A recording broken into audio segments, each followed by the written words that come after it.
Mirza television కి స్వాగతం।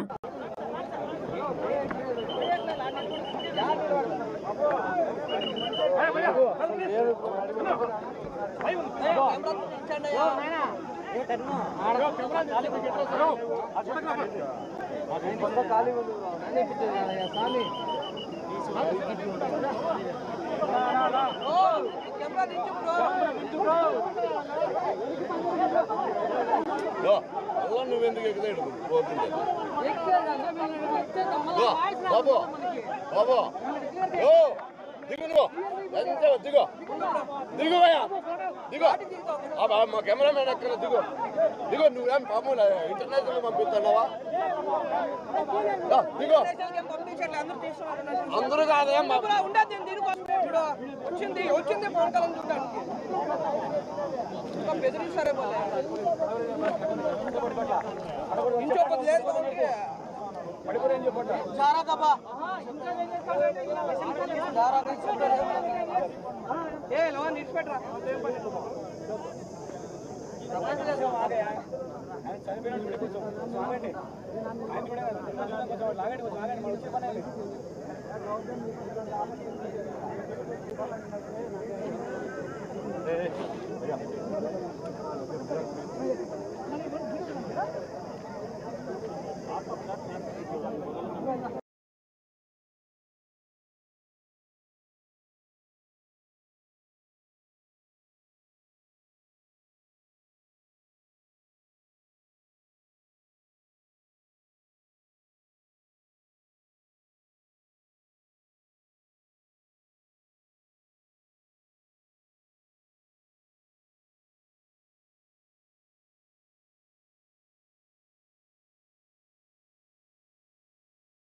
మన ఆంధ్రప్రదేశ్కి సంబంధించిన మురళీ నాయక్ కూడా అగ్నివీర్గా గత 2 సంవత్సరాలు 22లో వెళ్ళిన వ్యక్తి.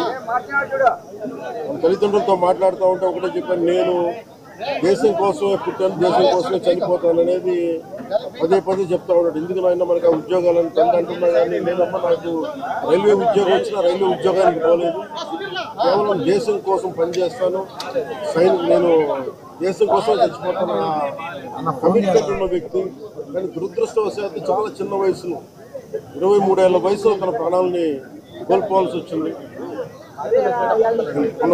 పదే మొన్న కూడా ఏం చెప్పారంటే, నిజంగా ఉగ్రవాదుల తూటాలు కానీ సరిహద్దుల యుద్ధాలు కనుక జరిగితే దాని పర్యావసనం, దాని ప్రాణాలు మొత్తం సమస్త భారతంలో కనిపిస్తూనే ఉంటాయి, దాన్ని ఎక్కువ అవుతూనే ఉంటాయి.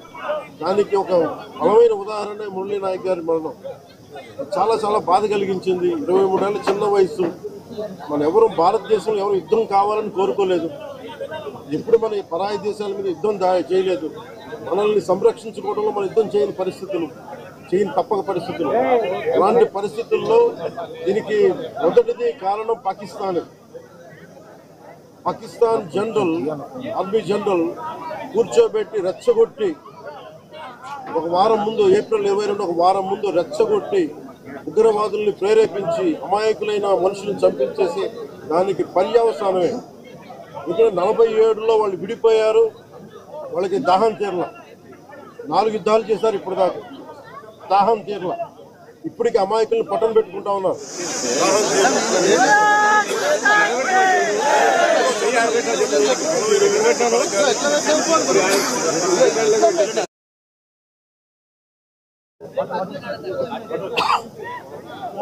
నిన్న కూడా చూసాం. సీజ్ ఫైర్ అన్న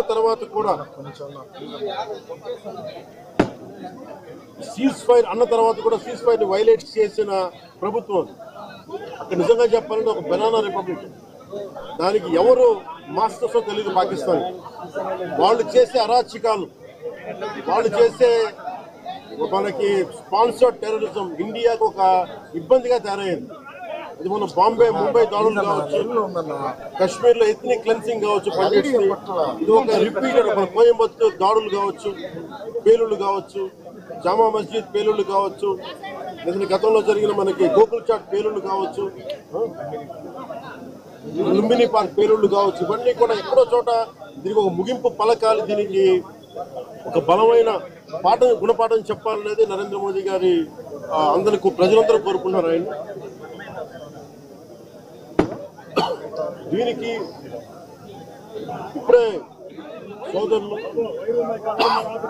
గౌరవ మంత్రి ఐటీ అండ్ ఎడ్యుకేషన్ మినిస్టర్ వారు అనౌన్స్ చేశారు. గౌరవ ముఖ్యమంత్రి చంద్రబాబు గారి తరఫున, అలాగే నరేంద్ర మోదీ గారి తరఫున ఇక్కడికి మంత్రివర్గం అందరం ఉన్నాం. ఇక్కడ అందరం కూర్చొని మేము ముగ్గురం కూర్చొని ఇందాక గౌరవ ముఖ్యమంత్రి గారి సూచనల మేరకు ఇందాక సోదరులు మన లోకేష్ గారు చెప్పినట్టుగా దాదాపు 50 లక్షలు ఎక్స్గ్రేషియా ప్రకటిస్తూ ఉన్నారు. అలాగే ఒక 5 ఎకరాల పొలం అని కూడా తెలియజేశారు. అలాగే 300 గజాలు ఇంటి స్థలం అని కూడా అనౌన్స్ చేశారు. అలాగే ప్రభుత్వంలో వాళ్ళకి ఎవరికైనా సరే, వాళ్ళ నాన్నగారికి కానీ ఎవరికి కానీ ప్రభుత్వ ఉద్యోగం కూడా ఖచ్చితంగా ఇవ్వాలనేది క్యాబినెట్లో ముందు పెట్టి నిర్ణయం తీసుకుంటాం. ఇవన్నీ కాకుండా నేను అదనంగా వ్యక్తిగతంగా నేను కూర్చోబెట్టి బస్ ద్వారా 25 లక్షల రూపాయలు మన కుటుంబానికి నా వ్యక్తిగతంగా నేను సాయం చేస్తానని తెలియజేసుకుని, ఇది ఇలాంటి పరిస్థితులు రాకుండా దాంట్లో పాకిస్తాన్ కూడా ఏకంగా భారతదేశం పైన రాత్రికి రాత్రి మిసైళ్ళు కానివ్వండి, డ్రోన్లు పంపించి మన కీలకమైన ఇన్స్టాలేషన్స్ పైన అటాక్ చేయాలన్న ఆలోచనలు ఉన్నప్పుడు మన జవాన్లు దేశానికి నిలబడి మేము నిలబడతాం, మేము పోరాడతాం, దేశాన్ని మేము కాపాడుతాం చెప్పడం జరిగింది. కుటుంబాలకి దూరంగా, తల్లిదండ్రులకి దూరంగా వాళ్ళు అక్కడ ఉండి దేశం కోసం అహర్నిశలు నిలబడుతున్న వ్యక్తులు. ఈరోజు జవాన్లు అక్కడ నిలబడారు కనుకనే, పోరాడుతున్నారు కనుకనే భారతీయులు ఆంధ్రులం మనం ఇక్కడ హాయిగా బతికే పరిస్థితి. దాంట్లో మొన్న జరిగిన దాడిలో మన నాయక్ చనిపోతాం జరిగింది. మురళీ నాయక్ చిన్నప్పటి నుంచి కూడా మిలిటరీకి నేను ఉంటాను, నేను చనిపోతే భారతదేశ జెండా కప్పుకుని చనిపోతానని పదే పదే అతని కుటుంబానికి చెప్తాం జరిగింది. కుటుంబానికి ఏకైక బిడ్డ మురళీ నాయక్. చిన్నప్పుడు వాళ్ళ అవ్వ తాతతో పెరిగిన వ్యక్తి. దేశం కోసం నిలబడతాను, దేశం కోసం పోరాడతానని చెప్పిన వ్యక్తి మురళీ నాయక్. ఇంత చిన్న వయసులో మురళీ నాయక్ చనిపోతాం నిజంగానే చాలా చాలా బాధాకరం.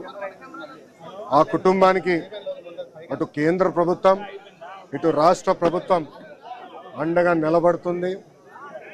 గౌరవ ముఖ్యమంత్రి గారు మాతో మాట్లాడారు, ఉప ముఖ్యమంత్రి గారు, అదేవిధంగా హెల్త్ మంత్రి మన సత్యకుమార్ గారితో మాట్లాడి ఆ కుటుంబానికి ప్రభుత్వం నుంచి ఆర్థిక సాయం కింద 50 లక్షల రూపాయలు, దాంతోపాటు 5 ఎకరాల భూమి, ఇల్లు కట్టుకునేదానికి 300 గజాలు ప్రభుత్వం అందజేస్తాం జరుగుతుంది.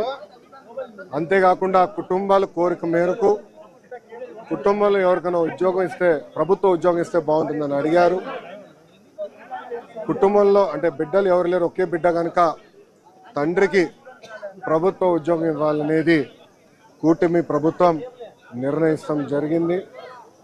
ఇంతేకాకుండా అంత్యక్రియలు సొంత భూమిలో జరుగుతుంది కనుక మెమోరియల్ కూడా కట్టాలని నిర్ణయించాం.